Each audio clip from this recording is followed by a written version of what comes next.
Umid opa nimaga ayollar birinchi farzandni misol qiz tug'di, keyingi farzandlar ham 3 ta 4 tagacha ketma-ket qiz yoki o'g'il tug'di, ketma-ket o'g'il tug'adi. Nimadan bo'lishi mumkin? Bu genetikaga bog'liqmi yoki erga bog'liq? Qiz yoki o'g'il bu ko'p teoriyalar bor. Kimdir aytadi, orasini tez-tez qilib qolsa bir xil jins bo'ladi deyshadi.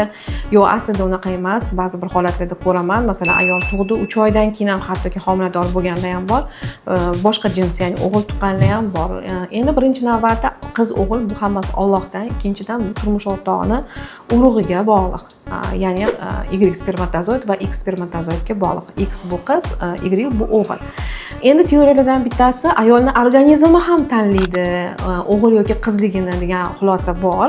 Ya'ni agar ayolda kuchli yallig'lanish bo'lsa, masalan deylik, qinga tushgan spermatozoidlarda Y'lar o'zi Y spermatozoid kuchsiz hisoblanadi va ular tez o'lib ketadi. Natijada faqat X, ya'ni yashovchan spermatozoidlar yetib boradi tuxum hujayraga va shu holatlarda ko'proq qiz bo'ladi deb aytishadi.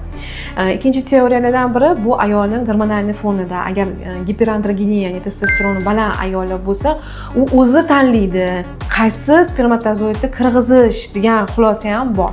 Lekin bular hammasi bir teoriyalardan bittasi. Shuning uchun o'g'il qizligini agar aniq qilmoqchi bo'lsa, unda albatta eko yoki Xi yordam berishi mumkin. Lekin siz aytayotgandek ketma-ket tug'ilsa bitta jins, bu asli tasodif bo'lishi mumkin. Bir teoriyaga yoki isbotlangan narsa emas.